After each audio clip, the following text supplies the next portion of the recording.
ഇന്ന് പഴവും അവലും വെച്ച് നല്ലൊരു സ്വീറ്റ് ഉണ്ടാക്കാം. അതിനായി 3 പഴം മിക്സിയിലൊന്ന് അരച്ചെടുത്തിട്ടുണ്ട്. ഇനി 1 കപ്പ് അവൽ ഒരു അരിപ്പയിലിട്ട് കുറച്ച് വെള്ളം ഒഴിച്ച് ഒന്ന് കുതിർത്ത് വയ്ക്കാം. ഇനി പാൻ അടുപ്പിൽ വെച്ച് ചൂടായാൽ 1 ടേബിൾ സ്പൂൺ നെയ്യ് ഒഴിച്ച് അരച്ചു വെച്ചിരിക്കുന്ന പഴം ഇതിലേക്കിട്ട് നല്ലതുപോലെ വഴറ്റാം. ഇനി ഇതിലേക്ക് മധുരത്തിനാവശ്യമായ ശർക്കരപ്പാനി ഒഴിക്കാം. ശർക്കര പൊടിച്ച് നേരിട്ടും ചേർക്കാം. പൊടിയും മഴക്കുമുള്ള ശർക്കരയാണെങ്കിൽ കുറച്ച് വെള്ളം ഒഴിച്ച് തിളപ്പിച്ച് മെൽറ്റാക്കി അരിച്ചെടുക്കാം. ഇനി ഇതിലേക്ക് കുതിർത്ത് വെച്ചിരിക്കുന്ന അവൽ കുറേശ്ശെയായി ചേർത്ത് മിക്സ് ചെയ്യാം.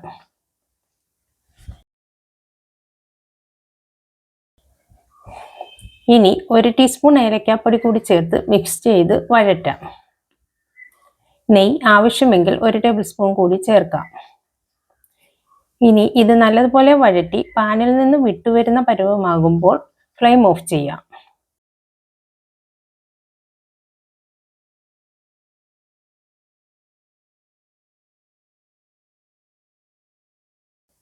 ഇനി ഇത് സെറ്റ് ചെയ്യാനായി ഒരു ബൗളിൽ സ്വല്പം നെയ്യ് തടവി നട്ട്സോ എള്ളോ കുറച്ചിട്ട് ഇതിലേക്കിട്ട് സെറ്റാക്കാം. ഞാനിവിടെ സ്വല്പം കറുത്ത എള്ളും വെളുത്ത എള്ളുമാണ് ഇട്ടിരിക്കുന്നത്. ഇനി ഇത് കുറച്ച് തണുത്ത ശേഷം ഒരു പാത്രത്തിലേക്ക് കമഴ്ത്തി ഡിമോൾഡ് ചെയ്തെടുക്കാം. ഇത്രയുള്ളൂ, നല്ല ടേസ്റ്റിയായ സ്വീറ്റ് ഇവിടെ റെഡി ആയിട്ടുണ്ട്. നിങ്ങൾക്ക് ഈ വീഡിയോ ഇഷ്ടമായെങ്കിൽ ചാനൽ സബ്സ്ക്രൈബ് ചെയ്തിട്ടില്ലെങ്കിൽ സബ്സ്ക്രൈബ് ചെയ്ത് സപ്പോർട്ട് ചെയ്യണേ.